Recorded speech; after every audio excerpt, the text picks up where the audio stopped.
Appendix 1. It seems impossible to separate by any exact line the genuine writings of Plato from the spurious. The only external evidence to them which is of much value is that of Aristotle, for the Alexandrian catalogues of a century later include manifest forgeries. Even the value of the Aristotelian authority is a good deal impaired by the uncertainty concerning the date and authorship of the writings which are ascribed to him. And several of the citations of Aristotle omit the name of Plato, and some of them omit the name of the dialogue from which they are taken. Prior, however, to the enquiry about the writings of a particular author, general considerations which equally affect all evidence to the genuineness of ancient writings are the following. Shorter works are more likely to have been forged, or to have received an erroneous designation, than longer ones. And some kinds of composition, such as epistles or panegyrical orations, are more liable to suspicion than others. Those again which have a taste of sophistry in them, or the ring of a later age, or the slighter character of a rhetorical exercise, or in which a motive or some affinity to spurious writings can be detected, or which seem to have originated in a name or statement really occurring in some classical author, are also of doubtful credit. While there is no instance of any ancient writing proved to be a forgery which combines excellence with length, a really great and original writer would have no object in fathering his works on Plato, and to the forger or imitator, the literary hack of Alexandria and Athens, the gods did not grant originality or genius.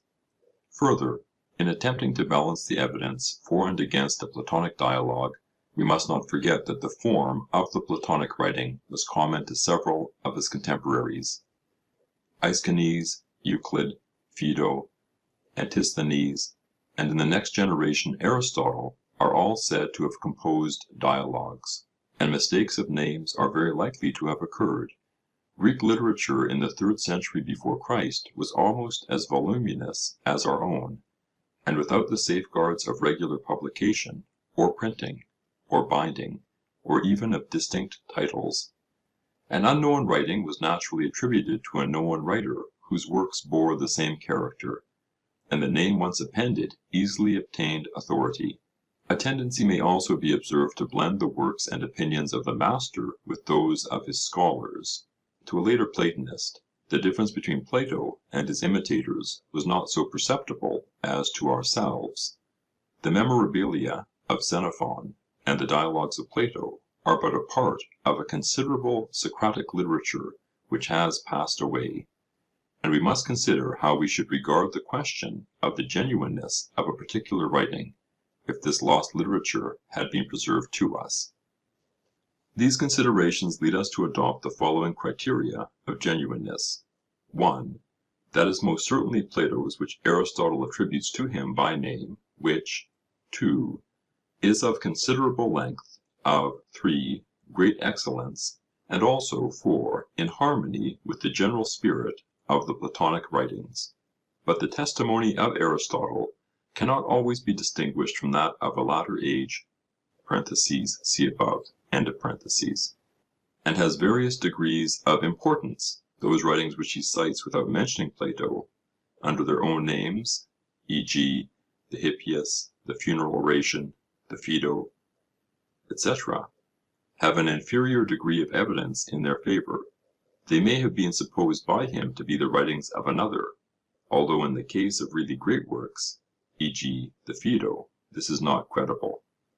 Those again which are quoted but not named are still more defective in their external credentials.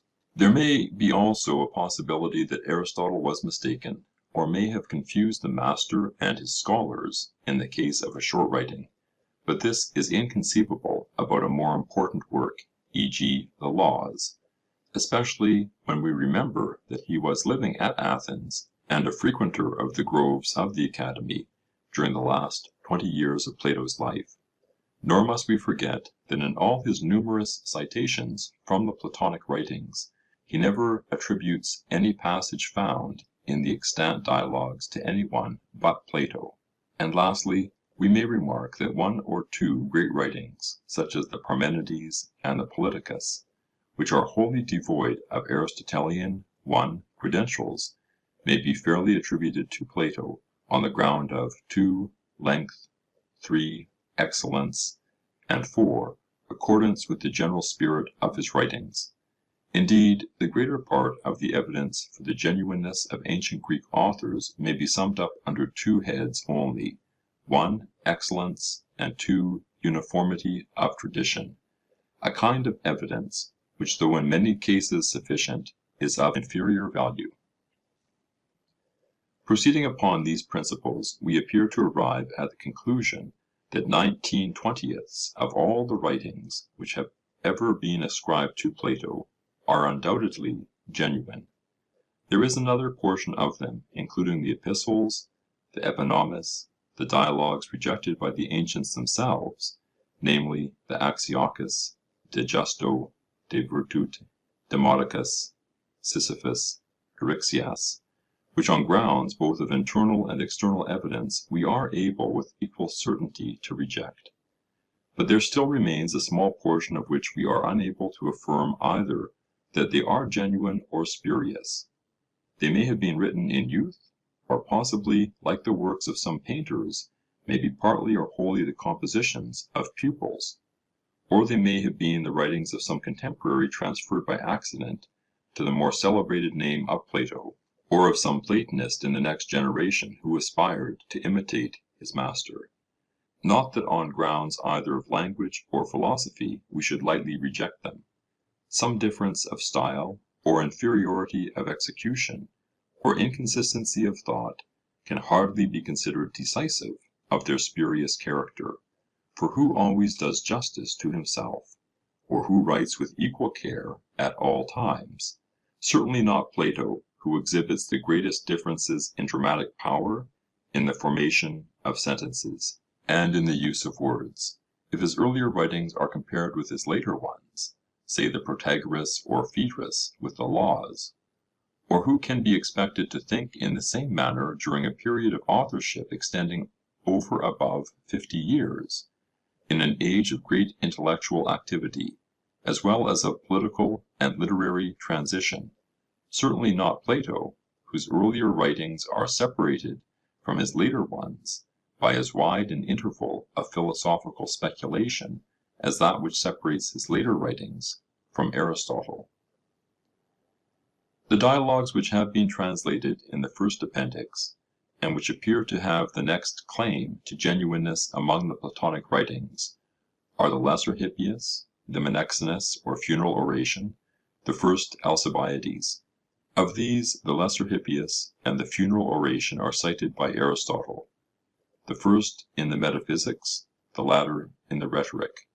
Neither of them are expressly attributed to Plato, but in his citation of both of them he seems to be referring to passages in the extant dialogues. From the mention of Hippias in the singular by Aristotle, we may perhaps infer that he was unacquainted with the second dialogue bearing the same name.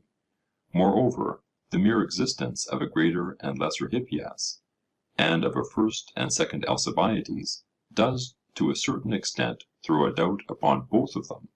Though a very clever and ingenious work, the Lesser Hippias does not appear to contain anything beyond the power of an imitator, who was also a careful student of the earlier Platonic writings, to invent. The motive or leading thought of the dialogue may be detected in Xenophon Memorabilia, and there is no similar instance of a motive which is taken from Xenophon in an undoubted dialogue of Plato. On the other hand, the upholders of the genuineness of the dialogue will find in the Hippias a true Socratic spirit. They will compare the Ion as being akin both in subject and treatment. They will urge the authority of Aristotle, and they will detect in the treatment of the Sophist, in the satirical reasoning upon Homer, in the reductio ad absurdum of the doctrine that vice is ignorance, traces of a Platonic authorship. In reference to the last point we are doubtful, as in some of the other dialogues, whether the author is asserting or overthrowing the paradox of Socrates. or merely following the argument whither the wind blows. That no conclusion is arrived at is also in accordance with the character of the earlier dialogues. The resemblances or imitations of the Gorgias, Protagoras, and Euthydemus, which have been observed in the Hippias, cannot with certainty be adduced on either side of the argument. On the whole, more may be said in favour of the genuineness of the Hippias than against it. The Menexenus, or funeral oration, is cited by Aristotle, and is interesting as supplying an example of the manner in which the orators praised the Athenians among the Athenians, falsifying persons and dates, and casting a veil over the gloomier events of Athenian history. It exhibits an acquaintance with the funeral oration of Thucydides, and was perhaps intended to rival that great work. If genuine, the proper place of the Menexenus would be at the end of the Phaedrus. The satirical opening and the concluding words bear a great resemblance to the earlier dialogues. The oration itself is professedly a mimetic work, like the speeches in the Phaedrus, and cannot therefore be tested by a comparison of the other writings of Plato. The funeral oration of Pericles is expressly mentioned in the Phaedrus, and this may have suggested the subject, in the same manner that the Cleitophon appears to be suggested by the slight mention of Cleitophon and his attachment to Thrasymachus in the Republic, and the Theages by the mention of Theages in the Apology and Republic, or as the second Alcibiades seems to be founded upon the text of Xenophon Memorabilia. A similar taste for parody appears not only in the Phaedrus, but in the Protagoras, in the Symposium, and to a certain extent in the Parmenides. To these two doubtful writings of Plato, I have added the first Alcibiades, which, of all the disputed dialogues of Plato, has the greatest merit, and is somewhat longer than any of them, though not verified by the testimony of Aristotle, and in many respects at variance with the Symposium in the description of the relations of Socrates and Alcibiades. Like the Lesser Hippias and the Menexenus, it is to be compared to the earlier writings of Plato. The motive of the piece may perhaps be found in that passage of the Symposium in which Alcibiades describes himself as self-convicted by the words of Socrates. For the disparaging manner in which Schleiermacher has spoken of this dialogue, there seems to be no sufficient foundation.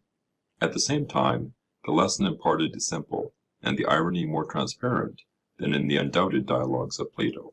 We know too that Alcibiades was a favourite thesis, and that at least 5 or 6 dialogues bearing this name passed current in antiquity, and are attributed to contemporaries of Socrates and Plato. 1. In the entire absence of real external evidence, for the catalogues of Alexandrian librarians cannot be regarded as trustworthy, and 2. In the absence of the highest marks either of poetical or philosophical excellence, and 3. Considering that we have express testimony to the existence of contemporary writings bearing the name of Alcibiades, we are compelled to suspend our judgment on the genuineness of the extant dialogue. Neither at this point nor at any other do we propose to draw an absolute line of demarcation between genuine and spurious writings of Plato. They fade off imperceptibly from one class to another. There may have been degrees of genuineness in the dialogues themselves, as there are certainly degrees of evidence by which they are supported. The traditions of the oral discourses both of Socrates and Plato may have formed the basis of semi-Platonic writings. Some of them may be of the same mixed character which is apparent in Aristotle and Hippocrates, although the form of them is different. But the writings of Plato, unlike the writings of Aristotle, seem never to have been confused with the writings of his disciples. This was probably due to their definite form and to their inimitable excellence. The 3 dialogues which we have offered in the appendix to the criticism of the reader may be partly spurious and partly genuine. They may be altogether spurious. That is an alternative which must be frankly admitted. Nor can we maintain of some other dialogues, such as the Parmenides, and the Sophist, and Politicus, that no considerable objection can be urged against them, though greatly overbalanced by the weight, chiefly, of internal evidence in their favour. Nor, on the other hand, can we exclude a bare possibility that some dialogues which are usually rejected, such as the Greater Hippias and the Cleitophon, may be genuine. The nature and object of these semi-Platonic writings require more careful study and more comparison of them with one another, and with forged writings in general, than they have yet received, before we can finally decide on their character. We do not consider them all as genuine until they can be proved to be spurious, as is often maintained and still more often implied in this and similar discussions, but should say of some of them that their genuineness is neither proven nor disproven until further evidence about them can be adduced, and we are as confident that the epistles are spurious as that the Republic, the Timaeus, and the Laws are genuine. On the whole, not a 20th part of the writings which pass under the name of Plato, if we exclude the works rejected by the ancients themselves, and 2 or 3 other plausible inventions, can be fairly doubted by those who are willing to allow that a considerable change and growth may have taken place in his philosophy. (See above end of parentheses). That 20th debatable portion scarcely in any degree affects our judgment of Plato, either as a thinker or a writer, and though suggesting some interesting questions to the scholar and critic, is of little importance to the general reader. Alcibiades I. Introduction. The first Alcibiades is a conversation between Socrates and Alcibiades. Socrates is represented in the character which he attributes to himself in the Apology, of a know-nothing who detects the conceit of knowledge in others.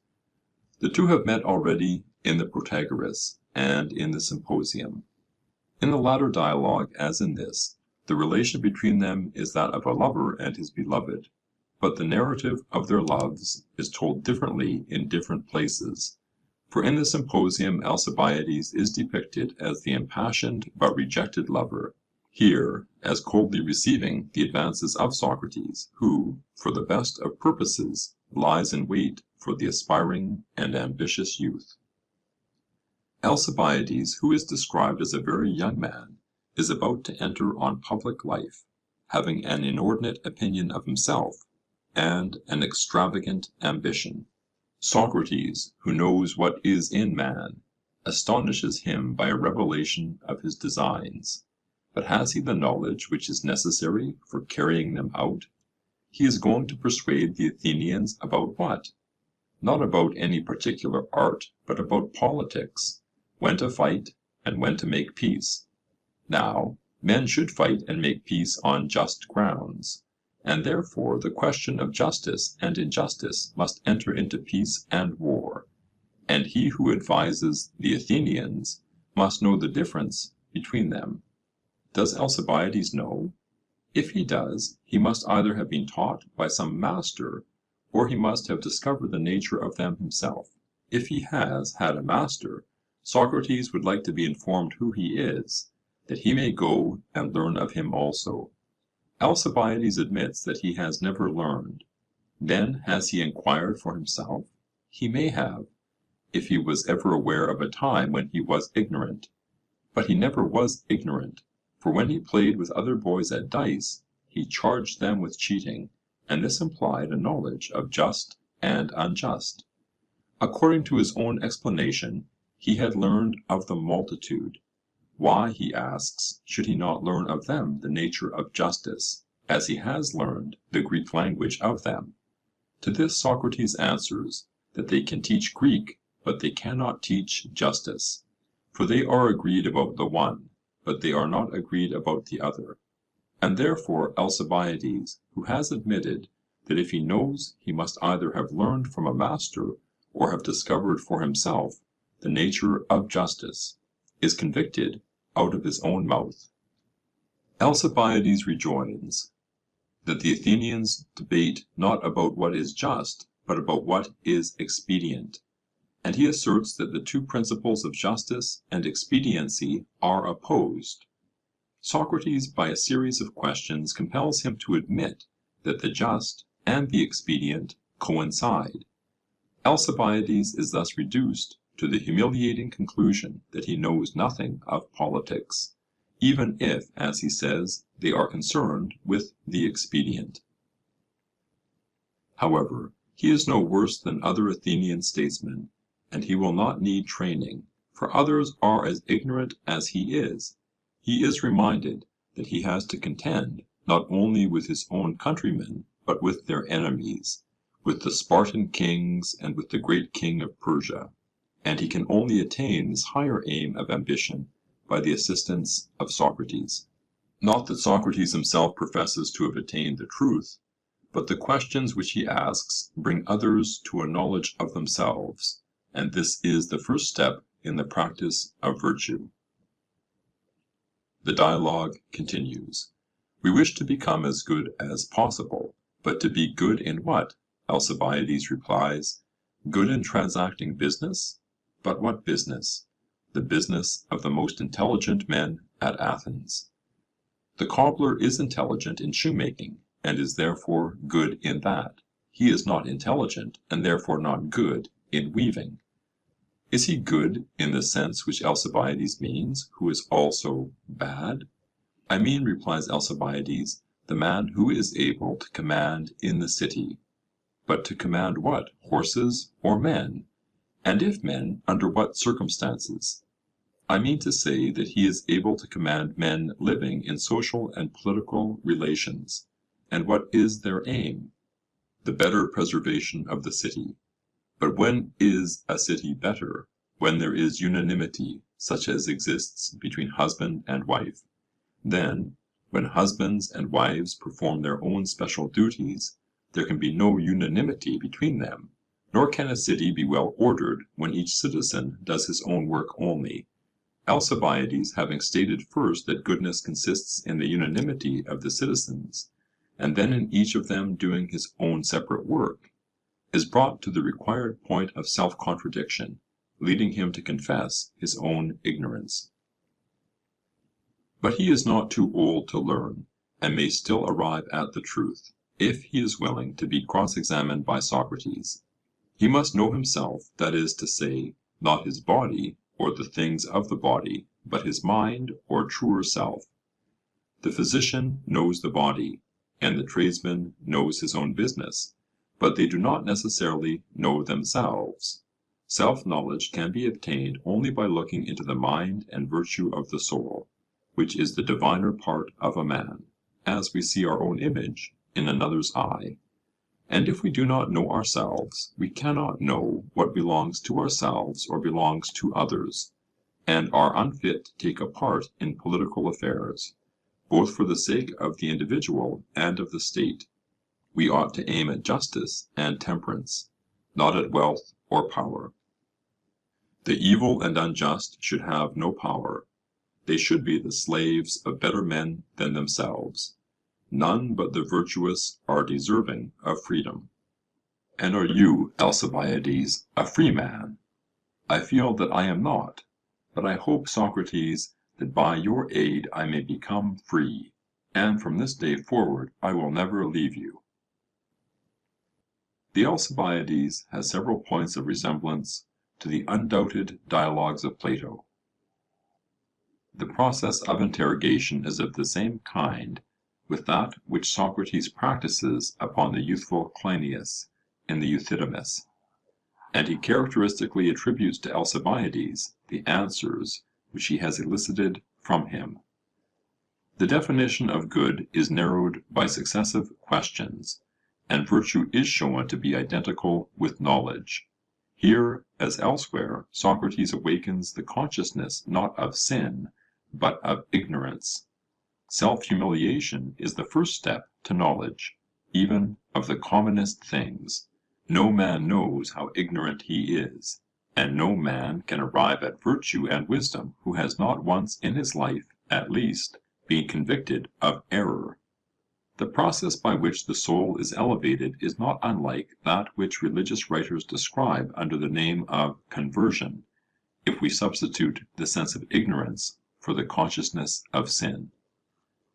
In some respects the dialogue differs from any other Platonic composition. The aim is more directly ethical and hortatory. The process by which the antagonist is undermined is simpler than in other Platonic writings, and the conclusion more decided. There is a good deal of humour in the manner in which the pride of Alcibiades, and of the Greeks generally, is supposed to be taken down by the Spartan and Persian queens, and the dialogue has considerable dialectical merit. But we have a difficulty in supposing that the same writer, who has given so profound and complex a notion of the characters both of Alcibiades and Socrates in the Symposium, should have treated them in so thin and superficial a manner in the Alcibiades, or that he would have ascribed to the ironical Socrates the rather unmeaning boast that Alcibiades could not attain the objects of his ambition without his help, or that he should have imagined that a mighty nature like his could have been reformed by a few not very conclusive words of Socrates. For the arguments by which Alcibiades is reformed are not convincing. The writer of the dialogue, whoever he was, arrives at his idealism by crooked and tortuous paths, in which many pitfalls are concealed. The anachronism of making Alcibiades about 20 years old during the life of his uncle, Pericles, may be noted, and the repetition of the favourite observation, which occurs also in the Laches and Protagoras. The great Athenian statesmen, like Pericles, failed in the education of their sons. There is none of the undoubted dialogues of Plato in which there is so little dramatic verisimilitude. End of Part 1. Section 2 of Alcibiades I by Plato. Persons of the dialogue. Alcibiades, Socrates. Socrates. I dare say that you may be surprised to find, O son of Cleinias, that I, who am your first lover, not having spoken to you for many years, when the rest of the world were wearying you with their attentions, am the last of your lovers who still speaks to you. The cause of my silence has been that I was hindered by a power more than human, of which I will some day explain to you the nature. This impediment has now been removed, and therefore here present myself before you, and I greatly hope that no similar hindrance will again occur. Meanwhile, I have observed that your pride has been too much for the pride of your admirers. They were numerous and high-spirited, but they have all run away, overpowered by your superior force of character. Not one of them remains. And I want you to understand the reason why you have been too much for them. You think that you have no need of them or of any other man, for you have great possessions and lack nothing, beginning with the body and ending with the soul. In the first place, you say to yourself that you are the fairest and tallest of the citizens, and this every one who has eyes may see to be true. In the second place, that you are among the noblest of them, highly connected both on the father's and the mother's side, and sprung from one of the most distinguished families in your own state, which is the greatest in Hellas, and having many friends and kinsmen of the best sort, who can assist you when in need. And there is one potent relative who is more to you than all the rest, Pericles, the son of Xanthippus, whom your father left guardian of you, and of your brother, and who can do as he pleases not only in this city, but in all Hellas, and among many and mighty barbarous nations. Moreover, you are rich, but I must say that you value yourself least of all upon your possessions, and all these things have lifted you up. You have overcome your lovers, and they have acknowledged that you were too much for them.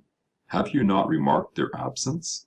And now I know that you wonder why I, unlike the rest of them, have not gone away, and what can be my motive in remaining? Alcibiades: Perhaps, Socrates, you are not aware that I was just going to ask you the very same question. What do you want? And what is your motive in annoying me, and always, wherever I am, making a point of coming? (Compare Symposium.) I do really wonder what you mean, and should greatly like to know.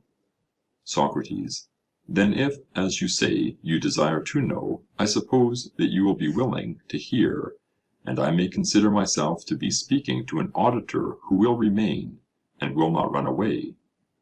Alcibiades: Certainly, let me hear. Socrates: You had better be careful, for I may very likely be as unwilling to end as I have hitherto been to begin.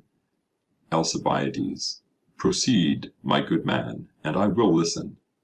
Socrates: I will proceed, and although no lover likes to speak with one who has no feeling of love in him (compare Symposium), I will make an effort, and tell you what I meant. My love, Alcibiades, which I hardly like to confess, would long ago have passed away, as I flatter myself, if I saw you loving your good things, or thinking that you ought to pass life in the enjoyment of them. But I shall reveal other thoughts of yours, which you keep to yourself, whereby you will know that I have always had my eye on you. Suppose that at this moment some god came to you and said, Alcibiades, will you live as you are, or die in an instant if you are forbidden to make any further acquisition? I verily believe that you would choose death, and I will tell you the hope in which you are at present living. Before many days have elapsed, you think that you will come before the Athenian assembly, and will prove to them that you are more worthy of honour than Pericles, or any other man that ever lived, and having proved this, you will have the greatest power in the state. When you have gained the greatest power among us, you will go on to the other Hellenic states, and not only to Hellenes, but to all the barbarians who inhabit the same continent with us. And if the god were then to say to you again, Here in Europe is to be your seat of empire, and you must not cross over into Asia or meddle with Asiatic affairs, I do not believe that you would choose to live upon these terms, but the world, as I may say, must be filled with your power and name. No man less than Cyrus and Xerxes is of any account with you. Such I know to be your hopes. I am not guessing only, and very likely you, who know that I am speaking the truth, will reply, Well, Socrates, but what have my hopes to do with the explanation which you promised of your unwillingness to leave me? And that is what I am now going to tell you, sweet son of Cleinias and Dinomache. The explanation is, that all these designs of yours cannot be accomplished by you without my help. So great is the power which I believe myself to have over you and your concerns, and this I conceive to be the reason why the god has hitherto forbidden me to converse with you, and I have been long expecting his permission. For, as you hope to prove your own great value to the state, and having proved it, to attain at once to absolute power, so do I indulge a hope that I shall be the supreme power over you, if I am able to prove my own great value to you, and to show you that neither guardian, nor kinsman, nor any one is able to deliver into your hands the power which you desire, but I only, God being my helper. When you were young, (compare Symposium), and your hopes were not yet matured, I should have wasted my time, and therefore, as I conceive, the god forbade me to converse with you, but now, having his permission, I will speak, for now you will listen to me. Alcibiades: Your silence, Socrates, was always a surprise to me. I never could understand why you followed me about, and now that you have begun to speak again, I am still more amazed. Whether I think all this or not is a matter about which you seem to have already made up your mind, and therefore my denial will have no effect upon you. But granting, if I must, that you have perfectly divined my purposes, why is your assistance necessary to the attainment of them? Can you tell me why?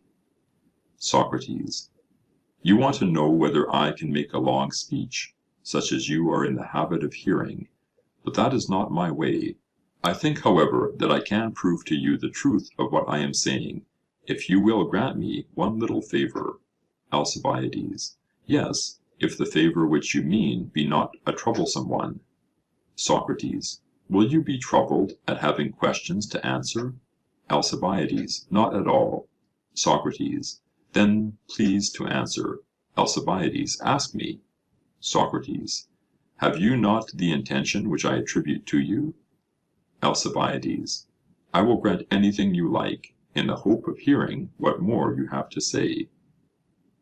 Socrates: You do then mean, as I was saying, to come forward in a little while in the character of an adviser of the Athenians. And suppose that when you are ascending the bema, I pull you by the sleeve and say, Alcibiades, you are getting up to advise the Athenians. Do you know the matter about which they are going to deliberate better than they? How would you answer? Alcibiades: I should reply that I was going to advise them about a matter which I do know better than they. Socrates: Then you are a good adviser about the things which you know. Alcibiades: Certainly. Socrates: And do you know anything but what you have learned of others, or found out yourself? Alcibiades: That is all. Socrates: And would you have ever learned or discovered anything if you had not been willing either to learn of others or to examine yourself? Alcibiades: I should not. Socrates: And would you have been willing to learn or to examine what you supposed that you knew? Alcibiades: Certainly not. Socrates: Then there was a time when you thought that you did not know what you are now supposed to know? Alcibiades: Certainly. Socrates: I think that I know tolerably well the extent of your requirements, and you must tell me if I forget any of them. According to my recollection, you learned the arts of writing, of playing on the lyre, and of wrestling. The flute you never would learn. This is the sum of your accomplishments, unless there were some which you acquired in secret. And I think that secrecy was hardly possible, as you could not have come out of your door, either by day or night, without my seeing you. Alcibiades: Yes, that was the whole of my schooling. Socrates: And are you going to get up in the Athenian assembly and give them advice about writing? Alcibiades: No, indeed. Socrates: Or about the touch of the lyre? Alcibiades: Certainly not. Socrates: And they are not in the habit of deliberating about wrestling in the assembly? Alcibiades: Hardly. Socrates: Then what are the deliberations in which you propose to advise them? Surely not about building? Alcibiades: No. Socrates: For the builder will advise better than you will about that. Alcibiades: He will. Socrates: Nor about divination? Alcibiades: No. Socrates: About that again the diviner will advise better than you will. Alcibiades: True. Socrates: Whether he be little or great, good or ill-looking, noble or ignoble, makes no difference. Alcibiades: Certainly not. Socrates: A man is a good adviser about anything, not because he has riches, but because he has knowledge. Alcibiades: Assuredly. Socrates: Whether their counsellor is rich or poor is not a matter which will make any difference to the Athenians when they are deliberating about the health of the citizens. They only require that he should be a physician. Alcibiades: Of course. Socrates: Then what will be the subject of deliberation about which you will be justified in getting up and advising them? Alcibiades: About their own concerns, Socrates. Socrates: You mean about shipbuilding, for example, when the question is what sort of ships they ought to build? Alcibiades: No, I should not advise them about that. Socrates: I suppose because you do not understand shipbuilding. Is that the reason? Alcibiades: It is. Socrates: Then about what concerns of theirs will you advise them? Alcibiades: About war, Socrates, or about peace, or about any other concerns of the state. Socrates: You mean when they deliberate with whom they ought to make peace, and with whom they ought to go to war, and in what manner? Alcibiades: Yes. Socrates: And they ought to go to war with those against whom it is better to go to war? Alcibiades: Yes. Socrates: And when it is better? Alcibiades: Certainly. Socrates: And for as long a time as is better? Alcibiades: Yes. Socrates: But suppose the Athenians to deliberate with whom they ought to close in wrestling, and whom they should grasp by the hand, would you, or the master of gymnastics, be a better adviser of them? Alcibiades: Clearly the master of gymnastics. Socrates: And can you tell me on what grounds the master of gymnastics would decide with whom they ought or ought not to close, and when and how? To take an instance, would he not say that they should wrestle with those against whom it is best to wrestle? Alcibiades: Yes. Socrates: And as much as is best? Alcibiades: Certainly. Socrates: And at such times as are best? Alcibiades: Yes. Socrates: Again, you sometimes accompany the lyre with the song and dance? Alcibiades: Yes. Socrates: When it is well to do so? Alcibiades: Yes. Socrates: And as much as is well? Alcibiades: Just so. Socrates: And as you speak of an excellence or art of the best in wrestling, and of an excellence in playing the lyre, I wish you would tell me what this latter is. The excellence of wrestling I call gymnastic, and I want to know what you call the other. Alcibiades: I do not understand you. Socrates: Then try to do as I do, for the answer which I gave is universally right, and when I say right, I mean according to rule. Alcibiades: Yes. Socrates: And was not the art of which I spoke gymnastic? Alcibiades: Certainly. Socrates: And I called the excellence in wrestling gymnastic? Alcibiades: You did. Socrates: And I was right? Alcibiades: I think that you were. Socrates: Well now, for you should learn to argue prettily, let me ask you in return to tell me, first, what is that art of which playing and singing and stepping properly in the dance are parts? What is the name of the whole? I think that by this time you must be able to tell. Alcibiades: Indeed, I cannot. Socrates: Then let me put the matter in another way. What do you call the goddesses who are the patronesses of art? Alcibiades: The Muses, do you mean, Socrates? Socrates: Yes, I do. And what is the name of the art which is called after them? Alcibiades: I suppose that you mean music. Socrates: Yes, that is my meaning. And what is the excellence of the art of music? As I told you truly that the excellence of wrestling was gymnastic, what is the excellence of music? To be what? Alcibiades: To be musical, I suppose. Socrates: Very good. And now please to tell me what is the excellence of war and peace, as the more musical was the more excellent, or the more gymnastical was the more excellent. Tell me, what name do you give to the more excellent in war and peace? Alcibiades: But I really cannot tell you.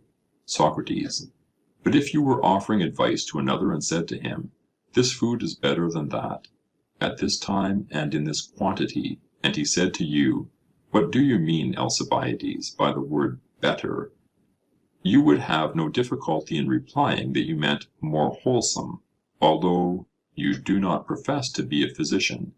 And when the subject is one of which you profess to have knowledge, and about which you are ready to get up and advise as if you knew, are you not ashamed, when you are asked, not to be able to answer the question?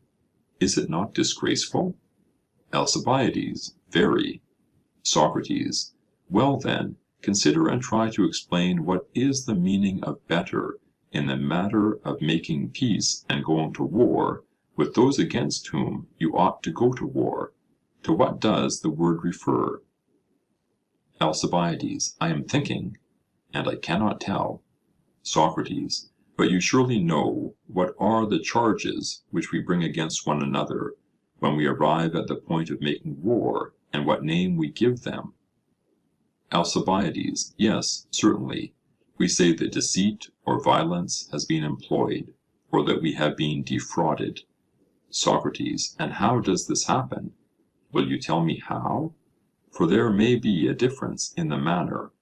Alcibiades: Do you mean by how, Socrates, whether we suffered these things justly or unjustly? Socrates: Exactly. Alcibiades: There can be no greater difference than between just and unjust. Socrates: And would you advise the Athenians to go to war with the just or with the unjust? Alcibiades: That is an awkward question, for certainly, even if a person did intend to go to war with the just, he would not admit that they were just. Socrates: He would not go to war because it would be unlawful. Alcibiades: Neither lawful nor honourable. Socrates: Then you, too, would address them on principles of justice? Alcibiades: Certainly. Socrates: What then is justice but that better of which I spoke, in going to war or not going to war with those against whom we ought or ought not, and when we ought or ought not to go to war? Alcibiades: Clearly. Socrates: But how is this, friend Alcibiades? Have you forgotten that you do not know this, or have you been to the schoolmaster without my knowledge? And has he taught you to discern the just from the unjust? Who is he? I wish you would tell me, that I may go and learn of him. You shall introduce me. Alcibiades: You are mocking, Socrates. Socrates: No, indeed. I most solemnly declare to you by Zeus, who is the god of our common friendship, and whom I never will forswear, that I am not. Tell me then who this instructor is, if he exists. Alcibiades: But perhaps he does not exist. May I not have acquired the knowledge of just and unjust in some other way? Socrates: Yes, if you have discovered them. Alcibiades: But do you not think that I could discover them? Socrates: I am sure that you might, if you inquired about them. Alcibiades: And do you not think that I would inquire? Socrates: Yes, if you thought that you did not know them. Alcibiades: And was there not a time when I did so think? Socrates: Very good. And can you tell me how long it is since you thought that you did not know the nature of the just and the unjust? What do you say to a year ago? Were you then in a state of conscious ignorance and enquiry? Or did you think that you knew? And please to answer truly, that our discussion may not be in vain. Alcibiades: Well, I thought that I knew. Socrates: And 2 years ago, and 3 years ago, and 4 years ago, you knew all the same? Alcibiades: I did. Socrates: And more than 4 years ago, you were a child, were you not? Alcibiades: Yes. Socrates: And then I am quite sure that you thought you knew. Alcibiades: Why are you so sure?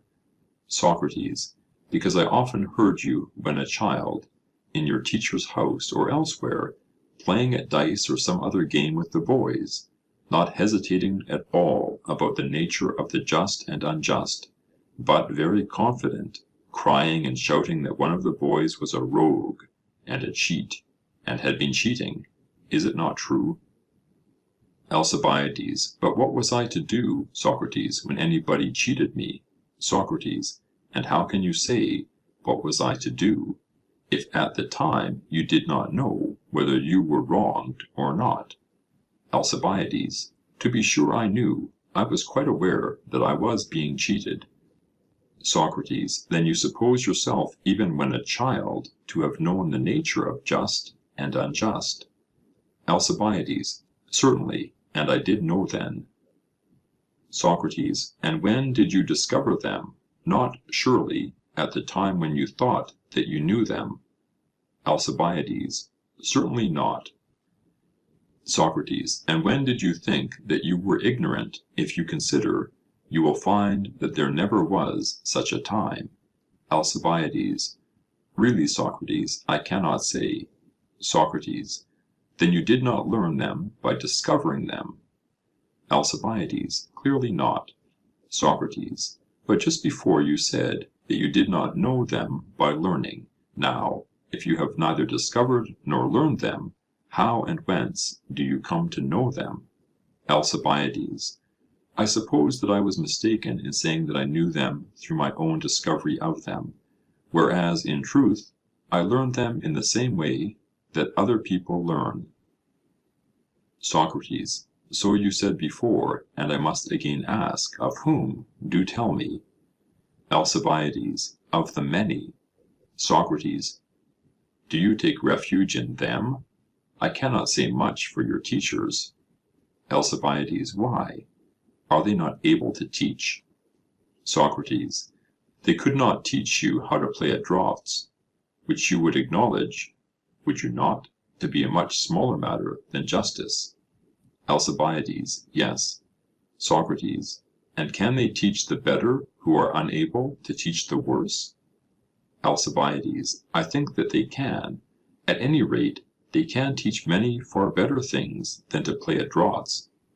Socrates, what things? Alcibiades, why, for example, I learned to speak Greek of them, and I cannot say who was my teacher, or to whom I am to attribute my knowledge of Greek, if not to those good-for-nothing teachers, as you call them. Socrates, why, yes, my friend, and the many are good enough teachers of Greek, and some of their instructions in that line may be justly praised. Alcibiades, why is that? Socrates, why, because they have the qualities which good teachers ought to have. Alcibiades, what qualities? Socrates, why, you know that knowledge is the first qualification of any teacher. Alcibiades, certainly. Socrates, and if they know, they must agree together and not differ. Alcibiades, yes. Socrates, and would you say that they knew the things about which they differ? Alcibiades, no. Socrates, then how can they teach them? Alcibiades, they cannot. Socrates, well, but do you imagine that the many would differ about the nature of wood and stone? Are they not agreed if you ask them what they are? And do they not run to fetch the same thing when they want a piece of wood or a stone? And so in similar cases, which I suspect to be pretty nearly all that you mean by speaking Greek. Alcibiades, true. Socrates, these, as we were saying, are matters about which they are agreed with one another and with themselves. Both individuals and states use the same words about them.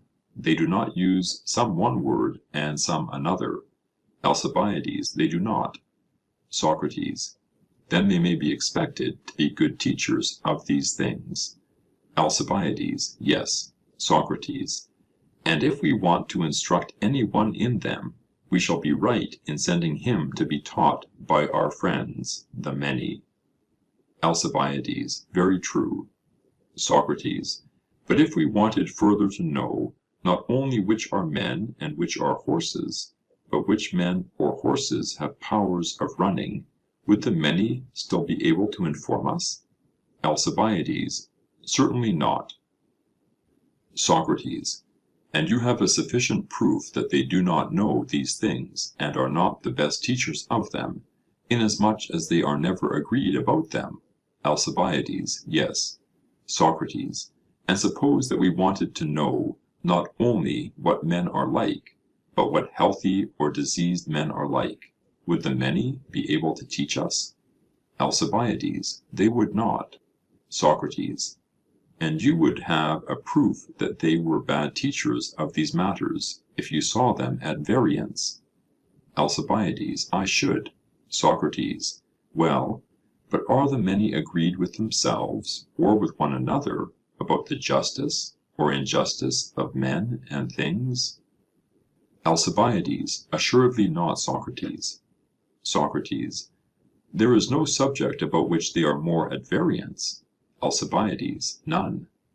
Socrates: I do not suppose that you ever saw or heard of men quarrelling over the principles of health and disease, to such an extent as to go to war and kill one another for the sake of them. Alcibiades: No, indeed.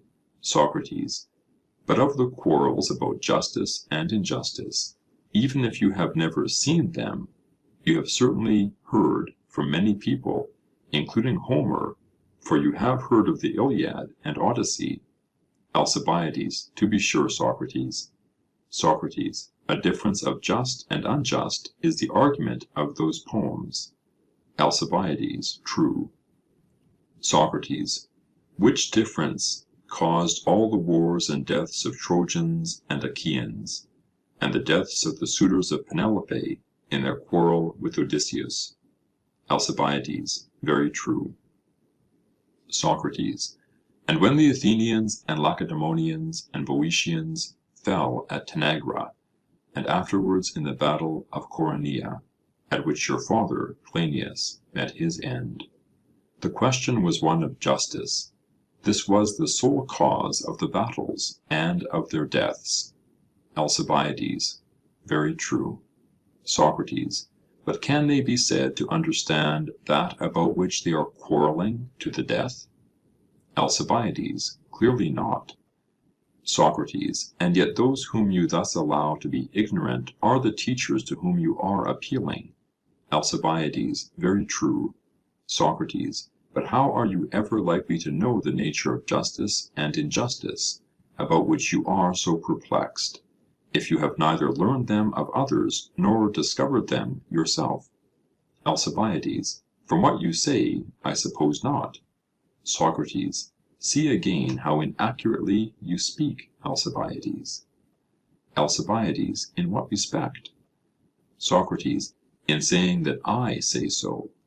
Alcibiades: Why, did you not say that I know nothing of the just and unjust? Socrates: No, I did not. Alcibiades: Did I then? Socrates: Yes. Alcibiades: How was that? Socrates: Let me explain. Suppose I were to ask you which is the greater number, 2 or 1, you would reply 2. Alcibiades: I should. Socrates: And by how much greater? Alcibiades: By 1. Socrates: Which of us now says that 2 is more than 1? Alcibiades: I do. Socrates: Did not I ask, and you answer the question? Alcibiades: Yes.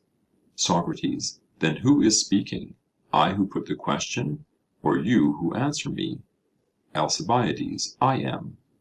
Socrates: Or suppose that I ask and you tell me the letters which make up the name Socrates, which of us is the speaker? Alcibiades: I am. Socrates: Now let us put the case generally. Whenever there is a question and answer, who is the speaker, the questioner, or the answerer? Alcibiades: I should say, Socrates, that the answerer was the speaker.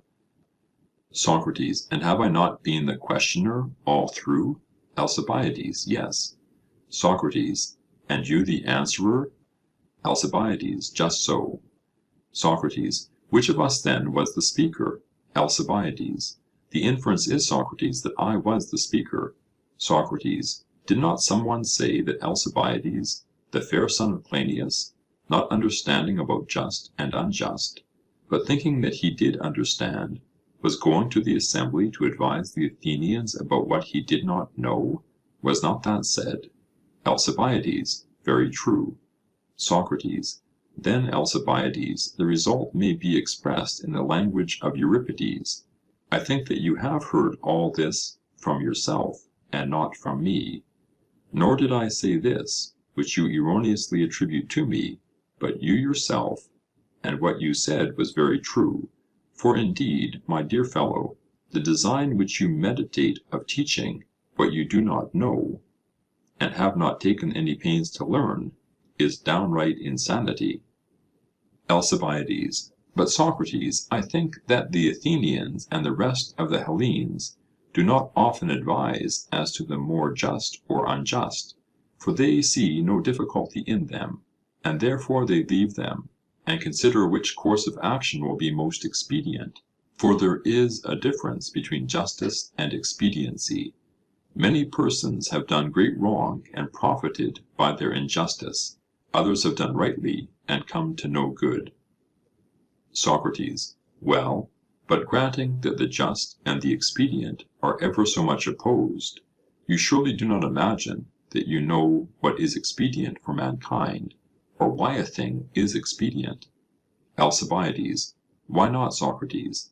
But I am not going to be asked again from whom I learned, or when I made the discovery. Socrates. What a way you have! When you make a mistake which might be refuted by a previous argument, you insist on having a new and different refutation. The old argument is a worn-out garment which you will no longer put on, but someone must produce another which is clean and new. Now I shall disregard this move of yours, and shall ask over again, where did you learn, and how do you know the nature of the expedient, and who is your teacher? All this I comprehend in a single question, and now you will manifestly be in the old difficulty, and will not be able to show that you know the expedient, either because you learned, or because you discovered it yourself. But, as I perceive that you are dainty, and dislike the taste of a stale argument, I will inquire no further into your knowledge of what is expedient, or what is not expedient for the Athenian people, and simply request you to say why you do not explain whether justice and expediency are the same or different. And if you like, you may examine me as I have examined you, or, if you would rather, you may carry on the discussion by yourself. Alcibiades. But I am not certain, Socrates, whether I shall be able to discuss the matter with you. Socrates. Then imagine, my dear fellow, that I am the Demus and the Ecclesia, for in the Ecclesia too you will have to persuade men individually. Alcibiades. Yes. Socrates. And is not the same person able to persuade one individual singly and many individuals of the things which he knows? The grammarian, for example, can persuade one, and he can persuade many about letters. Alcibiades. True. Socrates. And about number, will not the same person persuade one, and persuade many? Alcibiades. Yes. Socrates. And this will be he who knows number, or the arithmetician.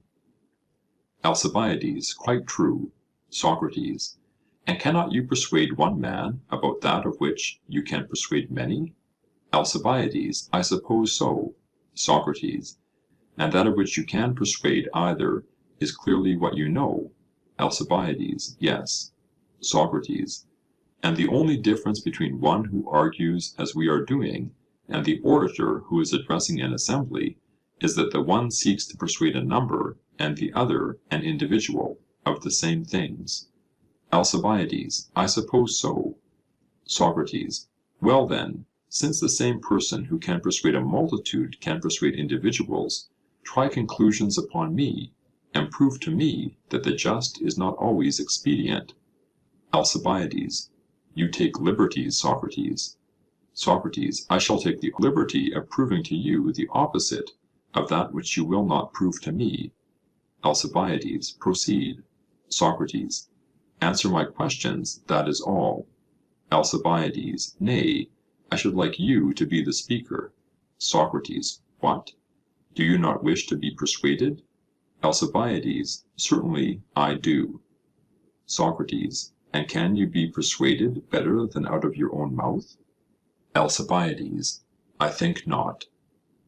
End of Part 2. Section 3 of Alcibiades I by Plato. Socrates. Then you shall answer, And if you do not hear the words, that the just is the expedient, coming from your own lips, never believe another man again. Alcibiades, I won't, but answer I will, for I do not see how I can come to any harm.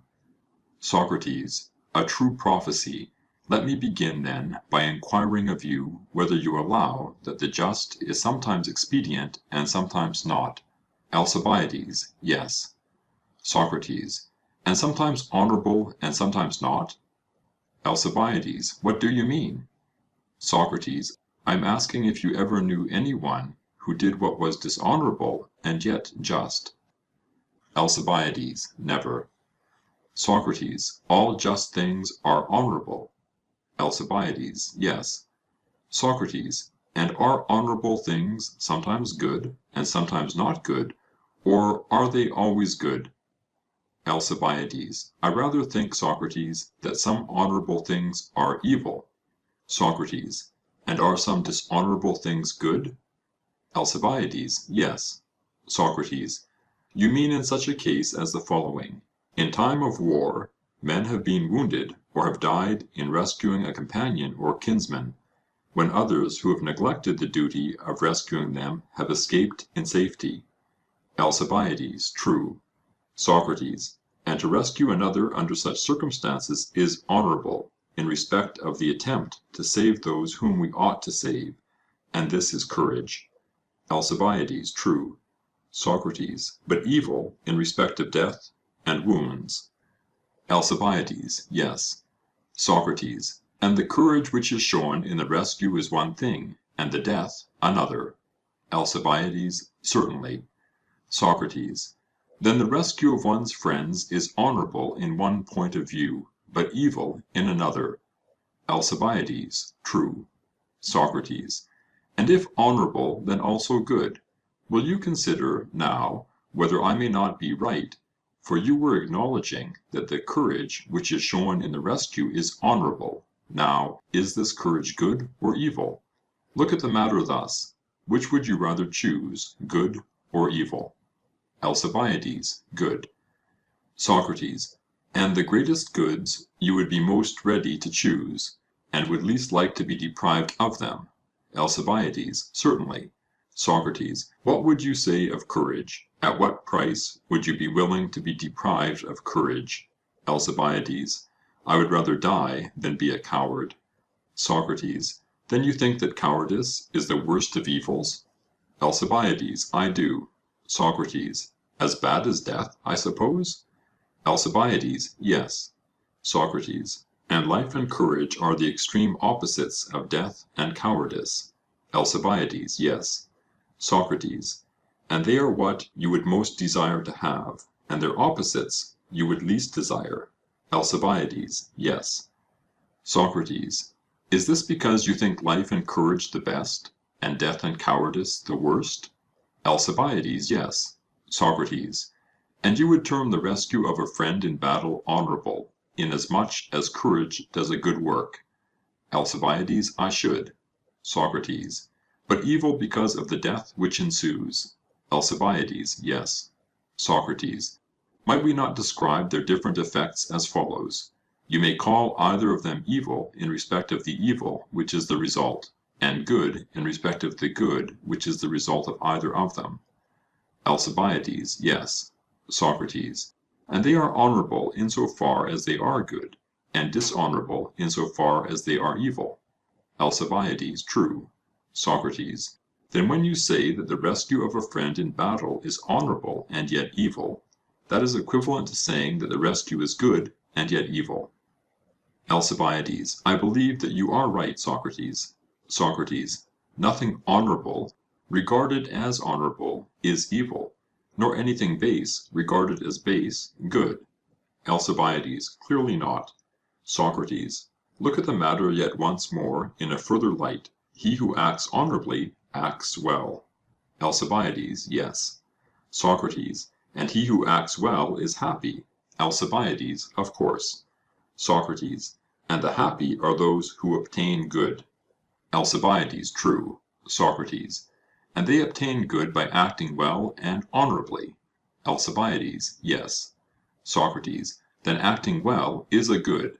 Alcibiades. Certainly. Socrates. And happiness is a good. Alcibiades. Yes. Socrates. Then the good and the honourable are again identified. Alcibiades. Manifestly. Socrates. Then, if the argument holds, what we find to be honourable we shall also find to be good. Alcibiades. Certainly. Socrates. And is the good expedient or not? Alcibiades. Expedient. Socrates. Do you remember our admission about the just? Alcibiades. Yes. If I am not mistaken, we said that those who acted justly must also act honourably. Socrates. And the honourable is the good. Alcibiades. Yes. Socrates. And the good is expedient. Alcibiades. Yes. Socrates. Then, Alcibiades, the just is expedient. Alcibiades. I should infer so. Socrates. And all this I prove out of your own mouth, for I ask and you answer. Alcibiades. I must acknowledge it to be true. Socrates. And having acknowledged that the just is the same as the expedient, are you not, let me ask, prepared to ridicule anyone who, pretending to understand the principles of justice and injustice, gets up to advise the noble Athenians or the ignoble Peparethians that the just may be the evil? Alcibiades. I solemnly declare, Socrates, that I do not know what I am saying. Verily, I am in a strange state. For when you put questions to me, I am of different minds in successive instants. Socrates. And are you not aware of the nature of this perplexity, my friend? Alcibiades. Indeed I am not.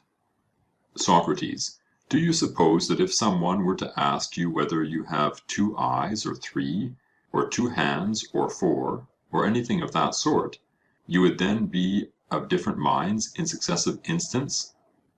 Alcibiades. I begin to distrust myself, but still I do not suppose that I should. Socrates. You would feel no doubt, and for this reason, because you would know. Alcibiades. I suppose so.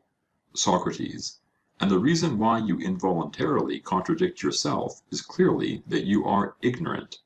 Alcibiades. Very likely. Socrates. And if you are perplexed in answering about just and unjust, honourable and dishonourable, good and evil, expedient and inexpedient, the reason is that you are ignorant of them, and therefore in perplexity. Is not that clear? Alcibiades. I agree. Socrates. But is this always the case? And is a man necessarily perplexed about that of which he has no knowledge? Alcibiades. Certainly he is. Socrates. And do you know how to ascend into heaven? Alcibiades. Certainly not. Socrates. And in this case too is your judgment perplexed?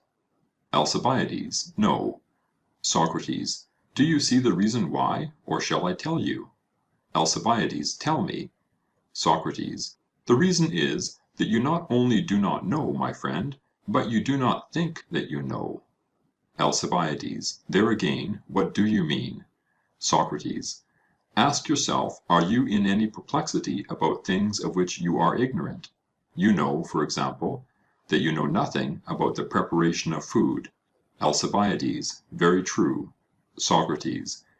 And do you think and perplex yourself about the preparation of food, or do you leave that to someone who understands the art? Alcibiades. The latter. Socrates. Or if you were on a voyage, would you bewilder yourself by considering whether the rudder is to be drawn inwards or outwards, or do you leave that to the pilot and do nothing? Alcibiades. It would be the concern of the pilot. Socrates. Then you are not perplexed about what you do not know, if you know that you do not know it. Alcibiades. I imagine not. Socrates. Do you not see, then, that mistakes in life and practice are likewise to be attributed to the ignorance which has conceit of knowledge? Alcibiades. Once more, what do you mean? Socrates. I suppose that we begin to act when we think that we know what we are doing. Alcibiades. Yes. Socrates. But when people think that they do not know, they entrust their business to others. Alcibiades: Yes. Socrates: And so there is a class of ignorant persons who do not make mistakes in life, because they trust others about things of which they are ignorant. Alcibiades: True.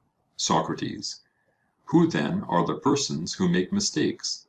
They cannot, of course, be those who know. Alcibiades: Certainly not. Socrates: But if neither those who know, nor those who know that they do not know, make mistakes, there remain those only who do not know and think that they know. Alcibiades: Yes, only those. Socrates: Then this is ignorance of the disgraceful sort, which is mischievous. Alcibiades: Yes. Socrates: And most mischievous and most disgraceful when having to do with the greatest matters. Alcibiades: By far. Socrates: And can there be any matters greater than the just, the honourable, the good, and the expedient? Alcibiades: There cannot be. Socrates: And these, as you were saying, are what perplex you. Alcibiades: Yes. Socrates: But if you are perplexed, then, as the previous argument has shown, you are not only ignorant of the greatest matters, but being ignorant, you fancy that you know them. Alcibiades: I fear that you are right. Socrates: And now see what has happened to you, Alcibiades. I hardly like to speak of your evil case, but as we are alone, I will. My good friend, you are wedded to ignorance of the most disgraceful kind, and of this you are convicted, not by me, but out of your own mouth, and by your own argument. Wherefore also you rush into politics before you are educated. Neither is your case to be deemed singular, for I might say the same of almost all our statesmen, with the exception, perhaps, of your guardian, Pericles. Alcibiades: Yes, Socrates, and Pericles is said not to have got his wisdom by the light of nature, but to have associated with several of the philosophers, with Pythocleides, for example, and with Anaxagoras, and now in advanced life with Damon, in the hope of gaining wisdom. Socrates: Very good, but did you ever know a man wise in anything who was unable to impart his particular wisdom? For example, he who taught you letters was not only wise, but he made you and any others whom he liked wise. Alcibiades: Yes. Socrates: And you, whom he taught, can do the same. Alcibiades: True. Socrates: And in like manner the harper and gymnastic master. Alcibiades: Certainly. Socrates: When a person is enabled to impart knowledge to another, he thereby gives an excellent proof of his own understanding of any matter. Alcibiades: I agree. Socrates: Well, and did Pericles make any one wise? Did he begin by making his sons wise? Alcibiades: But, Socrates, if the two sons of Pericles were simpletons, what has that to do with the matter? Socrates: Well, but did he make your brother Cleinias wise? Alcibiades: Cleinias is a madman. There is no use in talking of him. Socrates: But if Cleinias is a madman, and the two sons of Pericles were simpletons, what reason can be given why he neglects you, and lets you be as you are? Alcibiades: I believe that I am to blame for not listening to him. Socrates: But did you ever hear of any other Athenian or foreigner, bond or free, who was deemed to have grown wiser in the society of Pericles? As I might cite Pythodorus, the son of Isolochus, and Callias, the son of Calliades, who have grown wiser in the society of Zeno, for which privilege they have each of them paid him the sum of 100 minae, footnote, about 406 pounds sterling, end of footnote, to the increase of their wisdom and fame. Alcibiades: I certainly never did hear of any one. Socrates: Well, and in reference to your own case, do you mean to remain as you are, or will you take some pains about yourself? Alcibiades. With your aid, Socrates, I will. And indeed, when I hear you speak, the truth of what you are saying strikes home to me, and I agree with you. For our statesmen, all but a few, do appear to be quite uneducated. Socrates. What is the inference? Alcibiades. Why, that if they were educated, they would be trained athletes, and he who means to rival them ought to have knowledge and experience when he attacks them. But now, as they have become politicians without any special training, why should I have the trouble of learning and practicing? For I know well that by the light of nature I shall get the better of them. Socrates. My dear friend, what a sentiment, and how unworthy of your noble form and your high estate. Alcibiades. What do you mean, Socrates? Why do you say so? Socrates. I am grieved when I think of our mutual love. Alcibiades. At what? Socrates. At your fancying that the contest on which you are entering is with people here. Alcibiades. Why, what others are there? Socrates. Is that a question which a magnanimous soul should ask? Alcibiades. Do you mean to say that the contest is not with these? Socrates. And suppose that you were going to steer a ship into action, would you only aim at being the best pilot on board? Would you not, while acknowledging that you must possess this degree of excellence, rather look to your antagonists, and not, as you are now doing, to your fellow combatants? You ought to be so far above these latter that they will not even dare to be your rivals, and, being regarded by you as inferiors, will do battle for you against the enemy.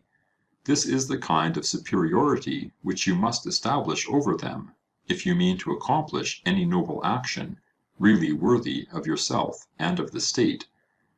Alcibiades. That would certainly be my aim. Socrates. Verily, then, you have good reason to be satisfied, if you are better than the soldiers, and you need not, when you are their superior and have your thoughts and actions fixed upon them, look away to the generals of the enemy. Alcibiades. Of whom are you speaking, Socrates? Socrates. Why, you surely know that our city goes to war now and then with the Lacedaemonians and with the great king. Alcibiades. True enough. Socrates. And if you meant to be the ruler of this city, would you not be right in considering that the Lacedaemonian and Persian king were your true rivals? Alcibiades. I believe that you are right. Socrates. Oh no, my friend, I am quite wrong, and I think that you ought rather to turn your attention to Midias, the quail breeder, and others like him, who manage our politics, in whom, as the woman would remark, you may still see the slaves' cut of hair cropping out in their minds as well as on their pates, and they come with their barbarous lingo to flatter us and not to rule us. To these I say you should look, and then you need not trouble yourself about your own fitness to contend in such a noble arena. There is no reason why you should either learn what has to be learned, or practice what has to be practiced, and only when thoroughly prepared enter on a political career. Alcibiades. There I think, Socrates, that you are right. I do not suppose, however, that the Spartan generals or the great king are really different from anybody else. Socrates. But, my dear friend, do consider what you are saying. Alcibiades. What am I to consider? Socrates. In the first place, will you be more likely to take care of yourself, if you are in a wholesome fear and dread of them, or if you are not? Alcibiades. Clearly, if I have such a fear of them. Socrates. And do you think that you will sustain any injury if you take care of yourself? Alcibiades. No, I shall be greatly benefited. Socrates. And this is one very important respect in which that notion of yours is bad. Alcibiades. True. Socrates. In the next place, consider that what you say is probably false. Alcibiades. How so? Socrates. Let me ask you whether better natures are likely to be found in noble races or not in noble races. Alcibiades. Clearly, in noble races. Socrates. Are not those who are well born and well bred most likely to be perfect in virtue? Alcibiades. Certainly. Socrates. Then let us compare our antecedents with those of the Lacedaemonian and Persian kings. Are they inferior to us in descent? Have we not heard that the former are sprung from Heracles, and the latter from Achaemenes, and that the race of Heracles and the race of Achaemenes go back to Perseus, son of Zeus? Alcibiades. Why, so does mine go back to Eurystheus, and he to Zeus. Socrates. And mine, noble Alcibiades, to Daedalus, and he to Hephaestus, son of Zeus. But for all that, we are far inferior to them, for they are descended from Zeus through a line of kings, either kings of Argos and Lacedaemon, or kings of Persia, a country which the descendants of Achaemenes have always possessed, besides being at various times sovereigns of Asia, as they now are, whereas we and our fathers were but private persons. How ridiculous would you be thought if you were to make a display of your ancestors and of Salamis, the island of Eurystheus, or of Aegina, the habitation of the still more ancient Aeacus, before Artaxerxes, son of Xerxes. You should consider how inferior we are to them, both in the derivation of our birth and in other particulars. Did you never observe how great is the property of the Spartan kings? And their wives are under the guardianship of the Ephori, who are public officers and watch over them, in order to preserve, as far as possible, the purity of the Heracleid blood. Still greater is the difference among the Persians, for no one entertains a suspicion that the father of a prince of Persia can be anyone but the king. Such is the awe which invests the person of the queen, that any other guard is needless. And when the heir of the kingdom is born, all the subjects of the king feast, and the day of his birth is forever afterwards kept as a holiday and time of sacrifice by all Asia. Whereas, when you and I were born, Alcibiades, as the comic poet says, the neighbors hardly knew of the important event. After the birth of the royal child, he is tended not by a good-for-nothing woman nurse, but by the best of the royal eunuchs, who are charged with the care of him, and especially with the fashioning and right formation of his limbs, in order that he may be as shapely as possible, which being their calling, they are held in great honour. And when the young prince is 7 years old, he is put upon a horse and taken to the riding masters, and begins to go out hunting. And at 14 years of age he is handed over to the royal schoolmasters, as they are termed. These are 4 chosen men, reputed to be the best among the Persians of a certain age, and one of them is the wisest, another the justest, a third the most temperate, and a fourth the most valiant.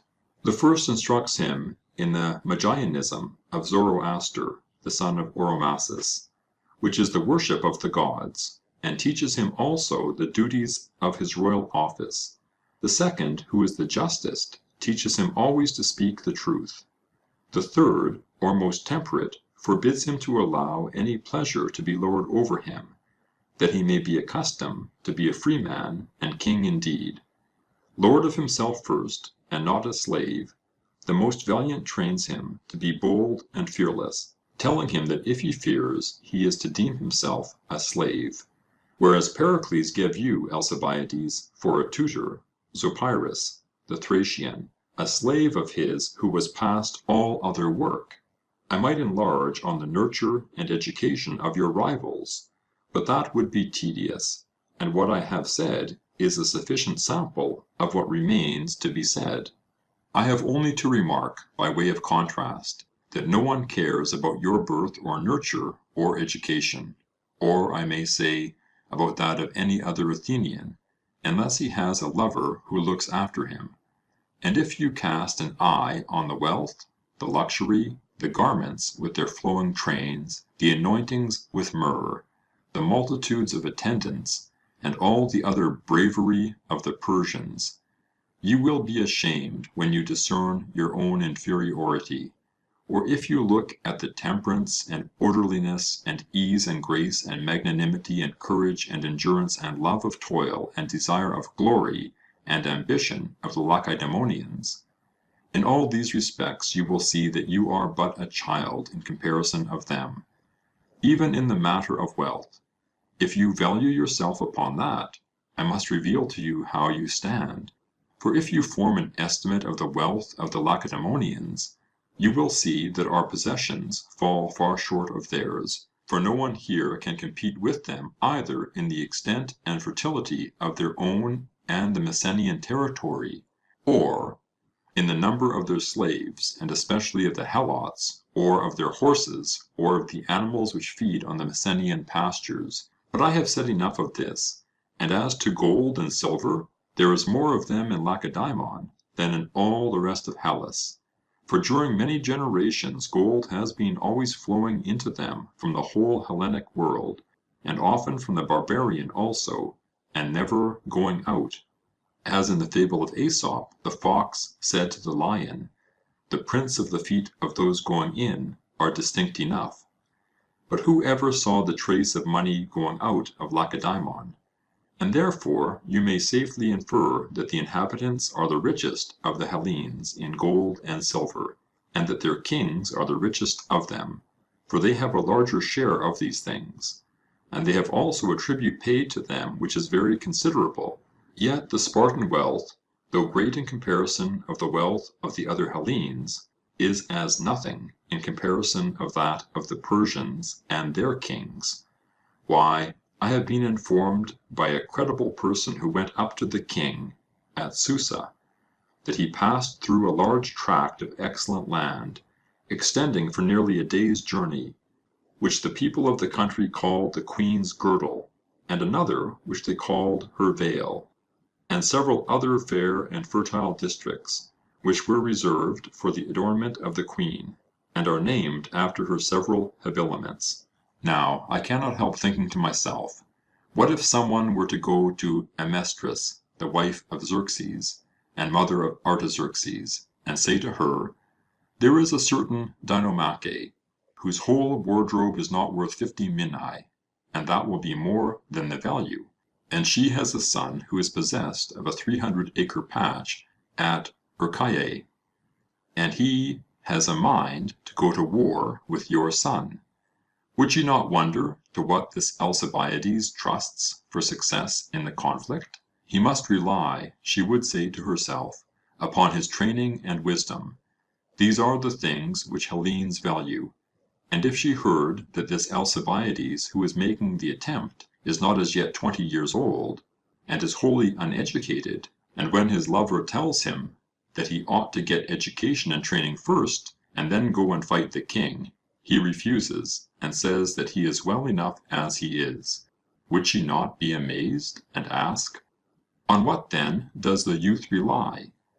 And if we replied, he relies on his beauty, and stature, and birth, and mental endowments, she would think that we were mad, Alcibiades, when she compared the advantages which you possess with those of her own people. And I believe that even Lampedo, the daughter of Leotychides, the wife of Archidamus, and mother of Agis, all of whom were kings, would have the same feeling, if in your present uneducated state you were to turn your thoughts against her son. She too would be equally astonished. But how disgraceful that we should not have as high a notion of what is required in us as our enemies' wives and mothers have of the qualities which are required in their assailants. O my friend, be persuaded by me, and hear the Delphian inscription, "Know thyself."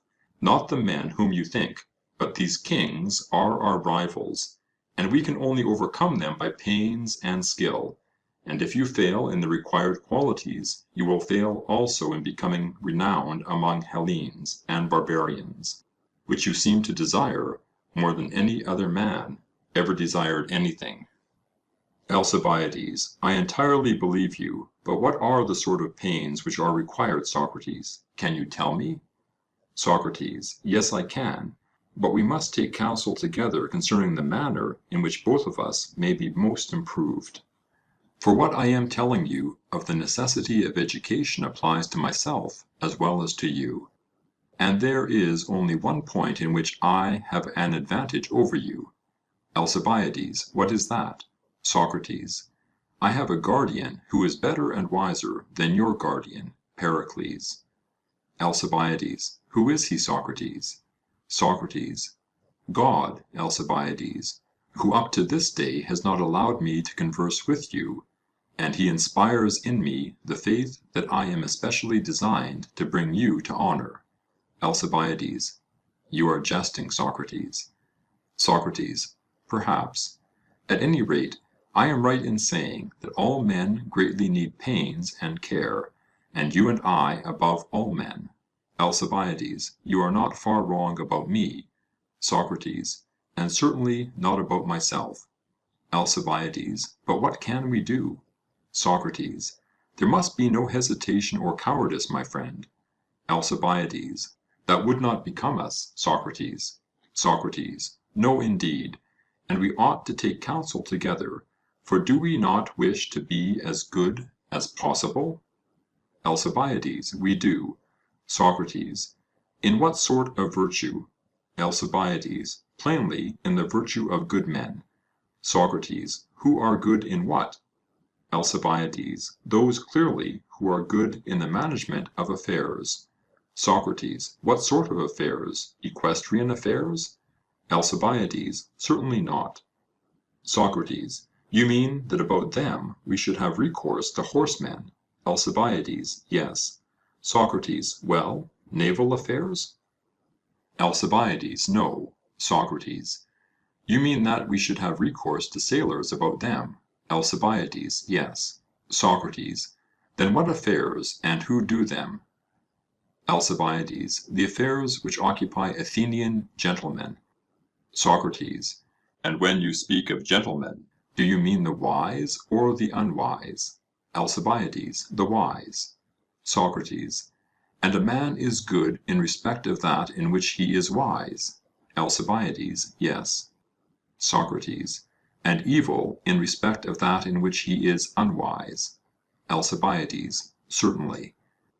Socrates, the shoemaker, for example, is wise in respect of the making of shoes? Alcibiades, yes. Socrates, then he is good in that? Alcibiades, he is. Socrates, but in respect of the making of garments he is unwise? Alcibiades, yes. Socrates, then in that he is bad? Alcibiades, yes. Socrates, then upon this view of the matter, the same man is good and also bad? Alcibiades, true. Socrates, but would you say that the good are the same as the bad? Alcibiades, certainly not. Socrates, then whom do you call the good? Alcibiades, I mean by the good those who are able to rule in the city. Socrates, not surely over horses? Alcibiades, certainly not. Socrates, but over men? Alcibiades, yes. Socrates, when they are sick? Alcibiades, no. Socrates, or on a voyage? Alcibiades, no. Socrates, or reaping the harvest? Alcibiades, no. Socrates, when they are doing something or nothing? Alcibiades, when they are doing something, I should say. Socrates, I wish that you would explain to me what this something is. Alcibiades, when they are having dealings with one another, and using one another's services, as we citizens do in our daily life. Socrates, those of whom you speak are ruling over men who are using the services of other men? Alcibiades, yes. Socrates, are they ruling over the signal men who give the time to the rowers? Alcibiades, no, they are not. Socrates, that would be the office of the pilot. Alcibiades, yes. Socrates, but perhaps you mean that they rule over flute players, who lead the singers and use the services of the dancers? Alcibiades, certainly not. Socrates, That would be the business of the teacher of the chorus. Alcibiades: Yes. Socrates: Then what is the meaning of being able to rule over men who use other men? Alcibiades: I mean that they rule over men who have common rights of citizenship, and dealings with one another. Socrates: And what sort of an art is this? Suppose that I ask you again, as I did just now, what art makes men know how to rule over their fellow sailors? How would you answer? Alcibiades: The art of the pilot. Socrates: And if I may recur to another old instance, what art enables them to rule over their fellow singers? Alcibiades: The art of the teacher of the chorus, which you were just now mentioning. Socrates: And what do you call the art of fellow citizens? Alcibiades: I should say, good counsel. Socrates: And is the art of the pilot evil counsel? Alcibiades: No. Socrates: But good counsel? Alcibiades: Yes, that is what I should say, good counsel, of which the aim is the preservation of the voyagers. Socrates: True. And what is the aim of that other good counsel of which you speak? Alcibiades: The aim is the better order and preservation of the city. Socrates: And what is that of which the absence or presence improves and preserves the order of the city? Suppose you were to ask me, what is that of which the presence or absence improves or preserves the order of the body? I should reply, the presence of health and the absence of disease. You would say the same? Alcibiades: Yes.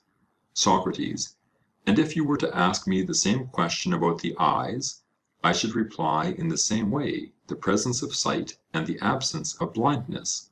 Or about the ears I should reply that they were improved and were in better case when deafness was absent and hearing was present in them. Alcibiades: True. Socrates: And what would you say of a state? What is that by the presence or absence of which the state is improved and better managed and ordered? Alcibiades: I should say, Socrates, the presence of friendship and the absence of hatred and division. Socrates: And do you mean by friendship agreement or disagreement? Alcibiades: Agreement. Socrates: What art makes cities agree about numbers? Alcibiades: Arithmetic. Socrates: And private individuals? Alcibiades: The same. Socrates: And what art makes each individual agree with himself? Alcibiades: The same. Socrates: And what art makes each of us agree with himself about the comparative length of the span and of the cubit? Does not the art of measure? Alcibiades: Yes. Socrates: Individuals are agreed with one another about this, and states equally. Alcibiades: Yes. Socrates: And the same holds of the balance? Alcibiades: True. Socrates: But what is the other agreement of which you speak, and about what? What art can give that agreement, and does that which gives it to the state give it also to the individual, so as to make him consistent with himself and with another? Alcibiades: I should suppose so. Socrates: But what is the nature of the agreement? Answer, and faint not. Alcibiades: I mean to say that there should be such friendship and agreement as exists between an affectionate father and mother and their son, or between brothers, or between husband and wife. Socrates: But can a man, Alcibiades, agree with a woman about the spinning of wool, which she understands and he does not? Alcibiades: No, truly. Socrates: Nor has he any need, for spinning is a female accomplishment. Alcibiades: Yes. Socrates: And would a woman agree with a man about the science of arms, which she has never learned? Alcibiades: Certainly not. Socrates: I suppose that the use of arms would be regarded by you as a male accomplishment. Alcibiades: It would. Socrates: Then, upon your view, women and men have two sorts of knowledge. Alcibiades: Certainly. Socrates: Then in their knowledge there is no agreement of women and men. Alcibiades: There is not. Socrates: Nor can there be friendship, if friendship is agreement. Alcibiades: Plainly not. Socrates. Then women are not loved by men when they do their own work? Alcibiades. I suppose not. Socrates. Nor men by women when they do their own work? Alcibiades. No. Socrates. Nor are states well administered when individuals do their own work? Alcibiades. I should rather think, Socrates, that the reverse is the truth. Compare Republic. End of parentheses. Socrates. What?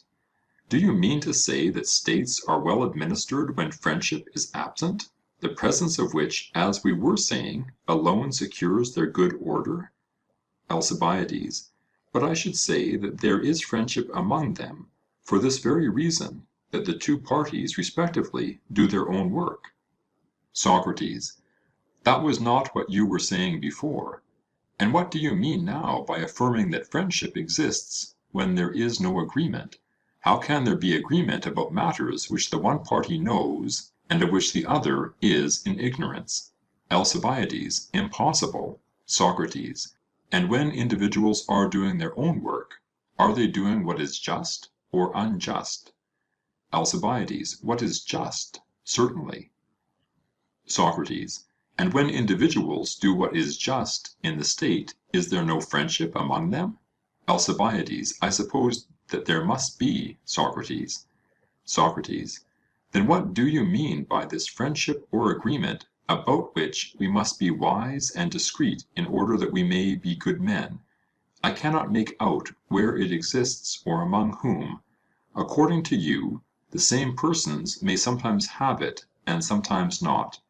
Alcibiades. But indeed, Socrates, I do not know what I am saying, and I have long been, unconsciously to myself, in a most disgraceful state. Socrates. Nevertheless, cheer up.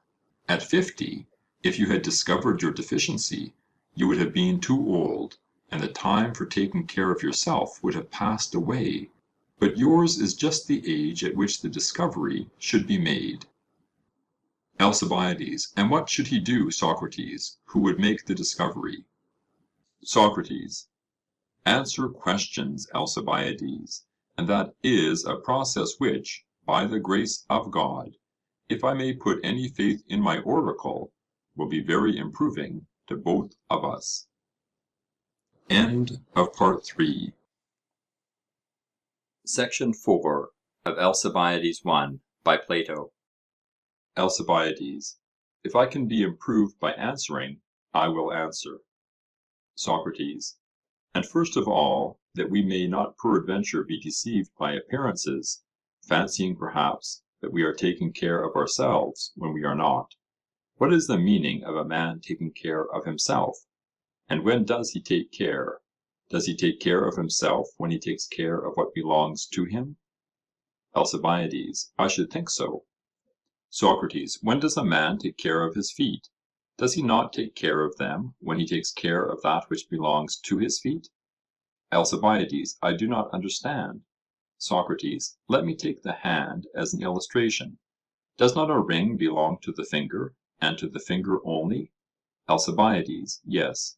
Socrates. And the shoe in like manner to the foot? Alcibiades. Yes. Socrates. And when we take care of our shoes, do we not take care of our feet? Alcibiades. I do not comprehend, Socrates. Socrates. But you would admit, Alcibiades, that to take proper care of a thing is a correct expression? Alcibiades. Yes. Socrates. And taking proper care means improving? Alcibiades. Yes. Socrates. And what is the art which improves our shoes?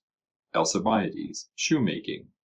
Socrates. Then by shoemaking we take care of our shoes? Alcibiades. Yes. Socrates. And do we by shoemaking take care of our feet, or by some other art which improves the feet?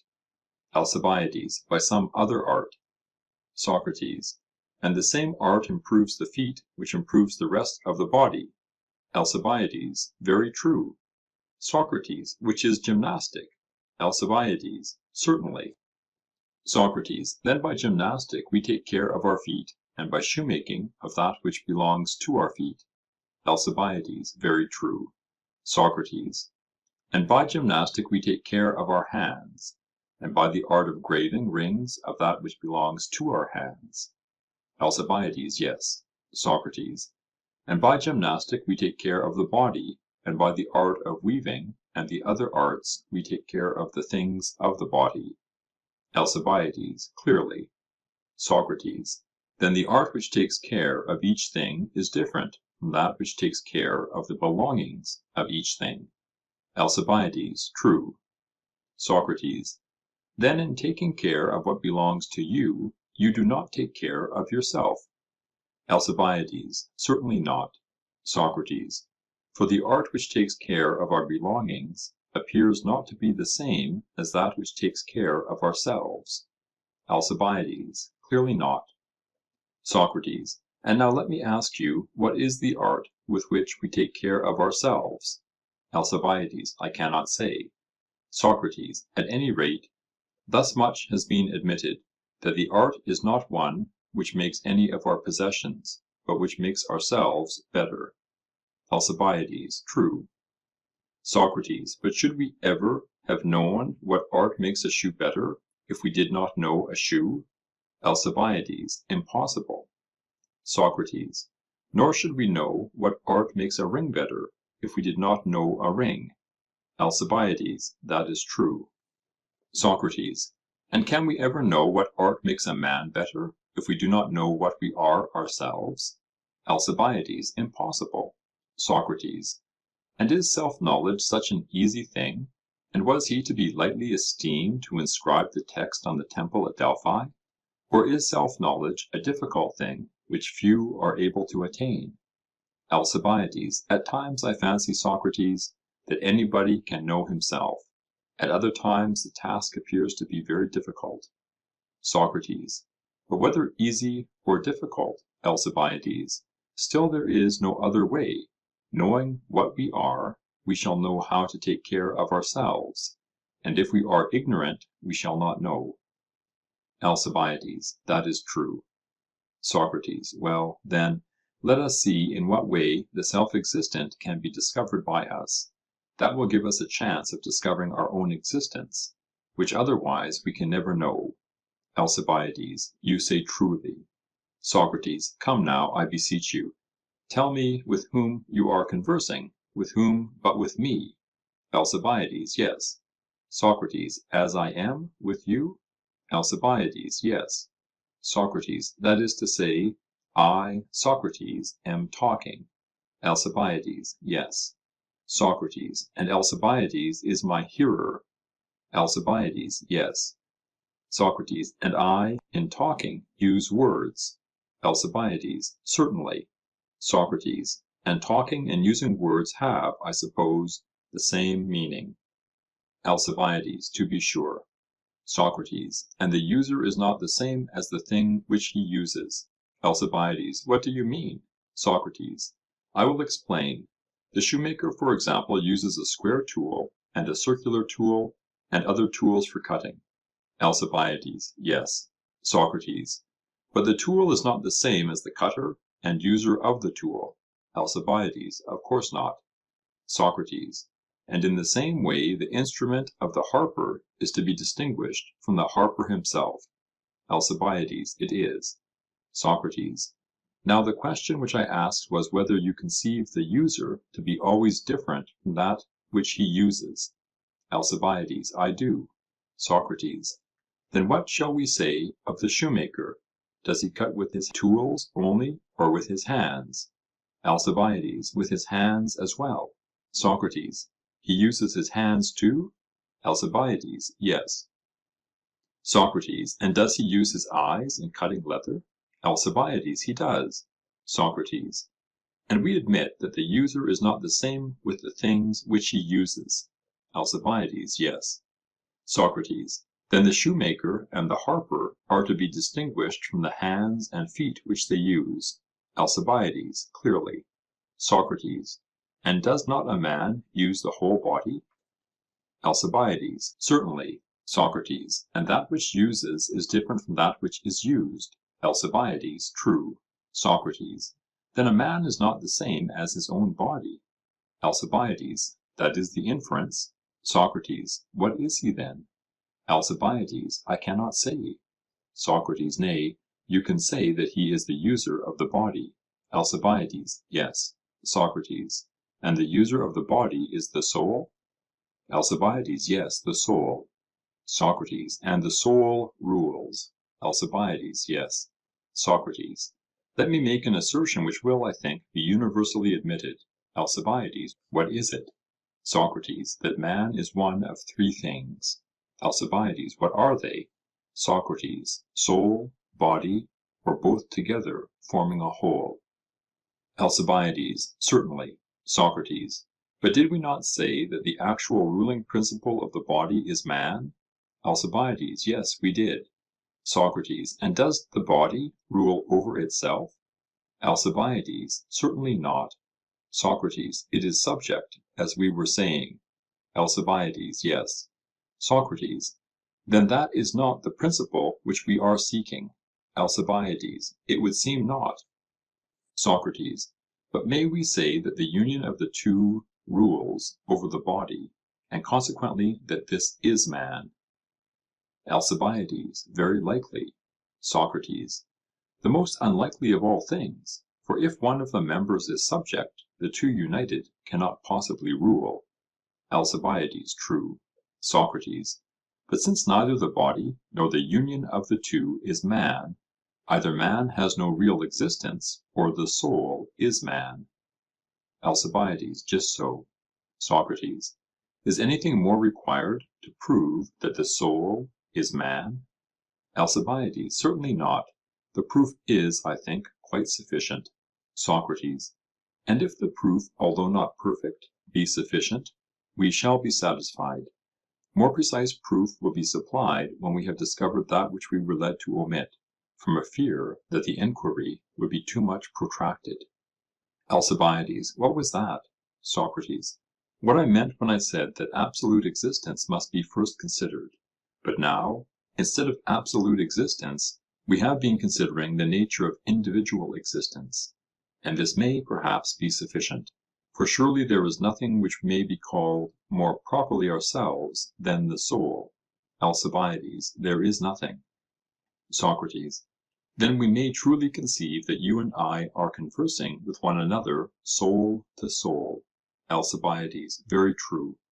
Socrates, and that is just what I was saying before, that I, Socrates, am not arguing or talking with the face of Alcibiades, but with the real Alcibiades, or in other words, with his soul. Alcibiades, true. Socrates, then he who bids a man know himself would have him know his soul. Alcibiades, that appears to be true. Socrates, he whose knowledge only extends to the body knows the things of a man, and not the man himself. Alcibiades, that is true. Socrates, then neither the physician regarded as a physician, nor the trainer regarded as a trainer, knows himself. Alcibiades, he does not. Socrates, the husbandmen and the other craftsmen are very far from knowing themselves, for they would seem not even to know their own belongings.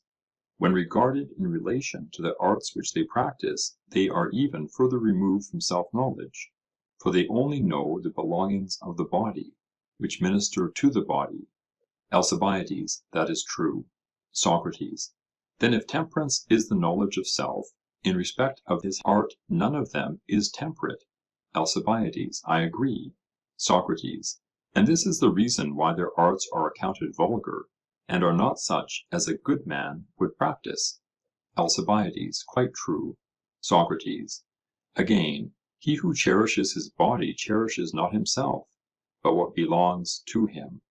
Alcibiades, that is true. Socrates, but he who cherishes his money cherishes neither himself nor his belongings, but is in a stage yet further removed from himself. Alcibiades, I agree. Socrates, then the money maker has really ceased to be occupied with his own concerns. Alcibiades, true.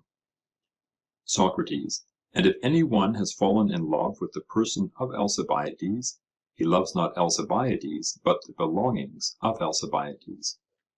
Alcibiades, true. Socrates, but he who loves your soul is the true lover. Alcibiades, that is the necessary inference. Socrates, the lover of the body goes away when the flower of youth fades. Alcibiades, true. Socrates, but he who loves the soul goes not away, as long as the soul follows after virtue. Alcibiades, yes. Socrates, and I am the lover who goes not away, but remains with you, when you are no longer young, and the rest are gone. Alcibiades, yes, Socrates, and therein you do well, and I hope that you will remain. Socrates, then you must try to look your best. Alcibiades, I will. Socrates, the fact is that there is only one lover of Alcibiades the son of Cleinias. There neither is nor ever has been seemingly any other, and he is his darling, Socrates, the son of Sophroniscus and Phaenarete.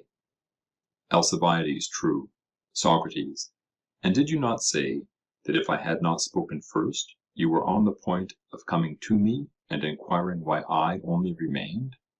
Alcibiades, that is true. Socrates, the reason was that I loved you for your own sake, whereas other men love what belongs to you, and your beauty, which is not you, is fading away, just as your true self is beginning to bloom. And I will never desert you, if you are not spoiled and deformed by the Athenian people. For the danger which I most fear is that you will become a lover of the people, and will be spoiled by them. Many a noble Athenian has been ruined in this way, for the Demus of the great-hearted Erechtheus is of a fair countenance, but you should see him naked, wherefore observe the caution which I give you. Alcibiades, what caution? Socrates, practice yourself, sweet friend, in learning what you ought to know, before you enter on politics, and then you will have an antidote which will keep you out of harm's way. Alcibiades, good advice, Socrates, but I wish that you would explain to me in what way I am to take care of myself. Socrates, have we not made an advance? For we are at any rate tolerably well agreed as to what we are, and there is no longer any danger, as we once feared, that we might be taking care not of ourselves, but of something which is not ourselves. Alcibiades, that is true. Socrates, and the next step will be to take care of the soul, and look to that. Alcibiades, certainly. Socrates, leaving the care of our bodies and of our properties to others. Alcibiades, very good. Socrates, but how can we have a perfect knowledge of the things of the soul? For if we know them, then I suppose we shall know ourselves. Can we really be ignorant of the excellent meaning of the Delphian inscription, of which we were just now speaking? Alcibiades, what have you in your thoughts, Socrates? Socrates, I will tell you what I suspect to be the meaning and lesson of that inscription. Let me take an illustration from sight, which I imagine to be the only one suitable to my purpose. Alcibiades, what do you mean? Socrates, consider, if someone were to say to the eye, see thyself, as you might say to a man, know thyself. What is the nature and meaning of this precept? Would not his meaning be that the eye should look at that in which it would see itself? Alcibiades, clearly. Socrates, and what are the objects in looking at which we see ourselves? Alcibiades, clearly, Socrates, in looking at mirrors and the like. Socrates, very true. And is there not something of the nature of a mirror in our own eyes? Alcibiades, certainly. Socrates, did you ever observe that the face of a person looking into the eye of another is reflected as in a mirror, and in the visual organ which is over against him, and which is called the pupil, there is a sort of image of the person looking? Alcibiades, that is quite true. Socrates, then the eye, looking at another eye, and at that in the eye which is most perfect, and which is the instrument of vision, will there see itself. Alcibiades, that is evident. Socrates, but looking at anything else either in man or in the world, and not to what resembles this, it will not see itself. Alcibiades, very true. Socrates, then if the eye is to see itself, it must look at the eye, and at that part of the eye where sight, which is the virtue of the eye, resides. Alcibiades, true. Socrates, and if the soul, my dear Alcibiades, is ever to know herself, must she not look at the soul, and especially at that part of the soul in which her virtue resides, and to any other which is like this? Alcibiades, I agree, Socrates. Socrates, and do we know of any part of our souls more divine than that which has to do with wisdom and knowledge? Alcibiades, there is none. Socrates, then this is that part of the soul which resembles the divine, and he who looks at this and at the whole class of things divine will be most likely to know himself. Alcibiades, clearly. Socrates, and self-knowledge we agree to be wisdom. Alcibiades, true. Socrates, but if we have no self-knowledge and no wisdom, can we ever know our own good and evil? Alcibiades, how can we, Socrates? Socrates, you mean that if you did not know Alcibiades, there would be no possibility of your knowing that what belonged to Alcibiades was really his? Alcibiades, it would be quite impossible. Socrates, nor should we know that we were the persons to whom anything belonged, if we did not know ourselves. Alcibiades, how could we? Socrates, and if we did not know our own belongings, neither should we know the belongings of our belongings. Alcibiades, clearly not. Socrates, then we were not altogether right in acknowledging just now that a man may know what belongs to him and yet not know himself. Nay, rather he cannot even know the belongings of his belongings. For the discernment of the things of self, and of the things which belong to the things of self, appear all to be the business of the same man, and of the same art. Alcibiades, so much may be supposed. Socrates, and he who knows not the things which belong to himself, will in like manner be ignorant of the things which belong to others. Alcibiades, very true. Socrates, and if he knows not the affairs of others, he will not know the affairs of states. Alcibiades, certainly not. Socrates, then such a man can never be a statesman. Alcibiades, he cannot. Socrates, nor an economist. Alcibiades, he cannot. Socrates, he will not know what he is doing. Alcibiades, he will not. Socrates, and will not he who is ignorant fall into error? Alcibiades, assuredly. Socrates, and if he falls into error, will he not fail both in his public and private capacity? Alcibiades, yes, indeed. Socrates, and failing, will he not be miserable? Alcibiades, very. Socrates, and what will become of those for whom he is acting? Alcibiades, they will be miserable also. Socrates, then he who is not wise and good cannot be happy. Alcibiades, he cannot. Socrates, the bad, then, are miserable. Alcibiades, yes, very. Socrates, and if so, not he who has riches, but he who has wisdom, is delivered from his misery. Alcibiades, clearly. Socrates, cities then, if they are to be happy, do not want walls, or triremes, or docks, or numbers, or size, Alcibiades, without virtue. Parentheses. Compare Aristotle, Politica. End of parentheses. Alcibiades, indeed, they do not. Socrates, and you must give the citizens virtue, if you mean to administer their affairs rightly, or nobly. Alcibiades, certainly. Socrates, but can a man give that which he has not? Alcibiades, impossible. Socrates, then you or any one who means to govern and superintend, not only himself and the things of himself, but the state and the things of the state, must in the first place acquire virtue. Alcibiades, that is true. Socrates, you have not therefore to obtain power or authority in order to enable you to do what you wish for yourself and the state, but justice and wisdom. Alcibiades, clearly. Socrates, you and the state, if you act wisely and justly, will act according to the will of God. Alcibiades: Certainly. Socrates: As I was saying before, you will look only at what is bright and divine, and act with a view to them. Alcibiades: Yes. Socrates: In that mirror you will see and know yourselves and your own good. Alcibiades: Yes. Socrates: And so you will act rightly and well. Alcibiades: Yes. Socrates: In which case I will be security for your happiness. Alcibiades: I accept the security. Socrates: But if you act unrighteously, your eye will turn to the dark and godless, and being in darkness and ignorance of yourselves, you will probably do deeds of darkness. Alcibiades: Very possibly. Socrates: For if a man, my dear Alcibiades, has the power to do what he likes, but has no understanding, what is likely to be the result, either to him as an individual or to the state?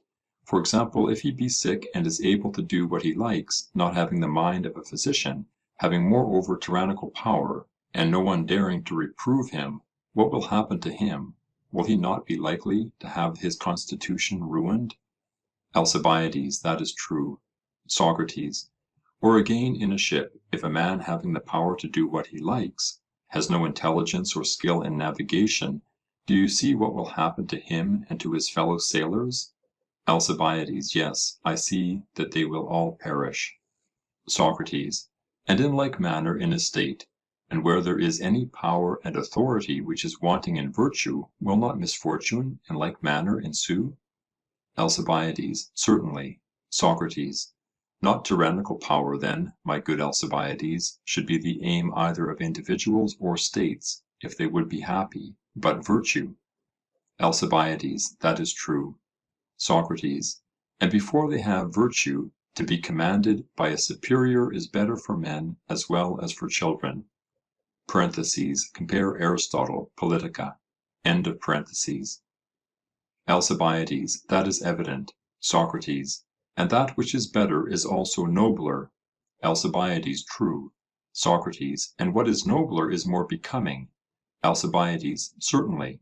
Socrates: Then to the bad man slavery is more becoming, because better. Alcibiades: True. Socrates: Then vice is only suited to a slave. Alcibiades: Yes. Socrates: And virtue to a free man. Alcibiades: Yes. Socrates: And, O my friend, is not the condition of a slave to be avoided? Alcibiades: Certainly, Socrates.